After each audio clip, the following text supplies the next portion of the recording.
নদিয়ার এক নির্জন গ্রাম, যেখানে সময় যেন থমকে দাঁড়িয়ে থাকে। গ্রামের পাশ দিয়ে বয়ে চলেছে কালজানি নদী, যার স্বচ্ছ জলে গোধূলির আলো পড়লে মনে হয় যেন রক্তিম আভা ছড়িয়ে পড়েছে। সন্ধ্যা নামলে নদীর তীরে এক মায়াবী পরিবেশ সৃষ্টি হয়।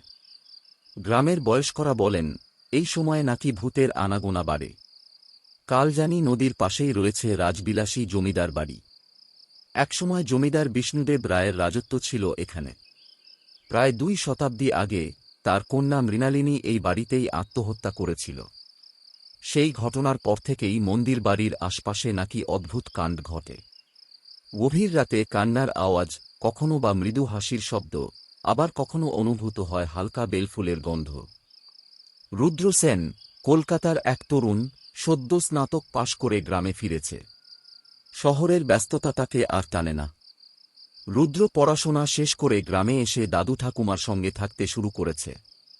তার শখ ফটোগ্রাফি আর বই পড়া।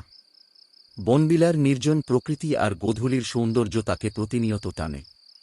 একদিন বিকেলে রুদ্র নদীর ধারে বটগাছের ছায়ায় বসে ছবি তুলছিল। হঠাৎই তার চোখ পড়ল রাজবিলাসী জমিদার বাড়ির দিকে। দূর থেকে সে স্পষ্ট দেখতে পেল, এক মেয়ের ছায়া জানালার ধারে দাঁড়িয়ে আছে।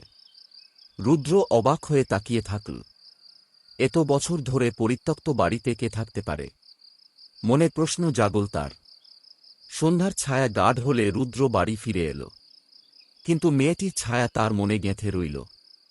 অদ্ভুত মায়াবী মেয়ে। পরদিন সন্ধ্যায় রুদ্র আবার গেল বটগাছের কাছে। এবার তার মনে এক অদ্ভুত কৌতূহল কাজ করছিল। ধীরে ধীরে সে জমিদার বাড়ির দিকে এগিয়ে গেল। বাড়ির সামনে দাঁড়িয়ে সে ডাকল, কে আছো এখানে? কোনো সাড়া নেই, কিন্তু বাতাসে ভেসে এলো বেলফুলের মিষ্টি গন্ধ। রুদ্র অবাক হয়ে তাকাল চারদিকে। হঠাৎ মৃদু হাসির আওয়াজ ভেসে এলো।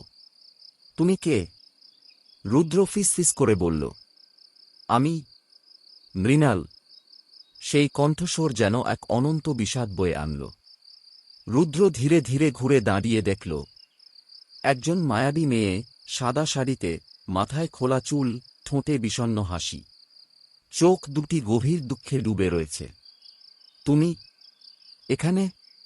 আমি এখানেই থাকি, অনেক বছর ধরে। রুদ্র অবাক হয়ে বলল, তুমি কি ভূত? মেয়েটি মৃদু হেসে বলল, ভয় পেজো না, আমি কারো কোনো ক্ষতি করি না।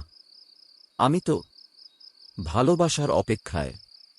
রুদ্রের মনে এক অদ্ভুত অনুভূতি জন্ম নিল। অধ্যায় 3, মৃণালের অতীত।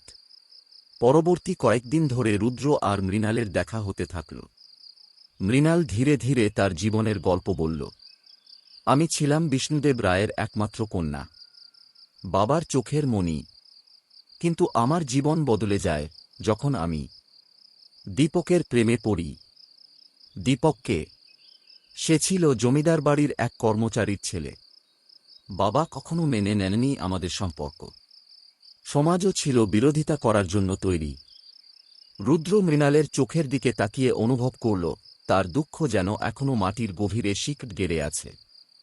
তারপর আমার বাবা আমাকে জোর করে অন্যত্র বিয়ে দেওয়ার চেষ্টা করেন। কিন্তু আমি দীপককে ছাড়া বাঁচতে পারতাম না। তাই আমি সেই রাতে। মৃণালের চোখ ভিজে উঠল। তুমি আত্মহত্যা করেছিলে? মৃণাল মাথা নাড়ল। আর সেই দিন থেকেই আমি এই বাড়ির বন্দী। আমি মুক্তি চাই, রুদ্র। রুদ্র আর মৃণালের বন্ধন সময়ের সঙ্গে গভীর হয়ে উঠল। রুদ্র বুঝতে পারছিল, সে ধীরে ধীরে মৃণালের প্রেমে পড়ে যাচ্ছে। বিকেলে রুদ্র বটগাছের ছায়ায় বসে মৃণালের সঙ্গে গল্প করত। মৃণাল তাকে তার পুরনো দিনের স্মৃতি শোনাত। কখনো নদীর ধারে হাঁটত তারা, কখনো বা ভাঙা জমিদার বাড়ির অলিন্দে বসে নীরবতা ভাগ করত। তুমি কি চাও মুক্তি পেতে? একদিন রুদ্র জিজ্ঞেস করল। মৃণাল দীর্ঘশ্বাস ফেলে বলল, হ্যাঁ, কিন্তু তার জন্য ত্যাগ দরকার। রুদ্রের মনে প্রশ্ন জাগল, কি ত্যাগ? মৃণাল চুপ করে থাকল। রুদ্র গ্রামের বুড়ো পুরোহিতের কাছে গিয়ে জানতে পারল, রাজবিলাসী জমিদার বাড়ির অভিশাপ মুক্ত করার একমাত্র উপায় হল প্রেমের আত্মত্যাগ। কিন্তু এর মানে কি? যে ব্যক্তি ভূতের প্রেমে পড়ে সে যদি স্বেচ্ছায় তার ভালোবাসার জন্য নিজের জীবন উৎসর্গ করে তবেই সেই আত্মা মুক্তি পায়। রুদ্রের হৃদয় কেঁপে উঠল। আমাকে কি জীবন দিতে হবে? রুদ্র, তুমি কি সত্যি আমাকে মুক্ত করতে চাও? হ্যাঁ মৃণাল, আমি চাই তুমি শান্তি পাও, কিন্তু এর জন্য তোমাকে ছেড়ে যেতে হবে আমাকে। রুদ্র মৃদু হাসল। ভালোবাসা কখনো দূরে যায় না মৃণাল। রুদ্র ধীরে ধীরে চোখ বন্ধ করল। মৃণাল তার দিকে এগিয়ে এলো আর তার ঠোঁট ছুঁড়ে দিল রুদ্রের ঠোঁট। এক মুহূর্তের মধ্যে চারদিক আলোকিত হয়ে উঠল। মৃণালের শরীর ধীরে ধীরে বাষ্প হয়ে মিশে যেতে লাগল বাতাসে। রুদ্র, ভালোবাসা চিরকাল বেঁচে থাকে। কিন্তু রুদ্র, সে ফিরে এল তার স্বাভাবিক জীবনে, কিন্তু তার হৃদয় মৃণালের ছায়ায় আচ্ছন্ন। প্রতিদিন গোধূলির সময় রুদ্র আবার যায় কালজানি নদীর তীরে। বটগাছের নিচে বসে সে চেয়ে থাকে জমিদার বাড়ির জানালার দিকে। মৃণাল, তুমি কি এখনো আমার সঙ্গে আছো? বাতাসে ভেসে আসে বেলফুলের মিষ্টি গন্ধ। আর সেই মুহূর্তে রুদ্র অনুভব করে মৃণাল এখনো তার পাশে রয়েছে। ভালোবাসা কখনো মরে না মৃণাল।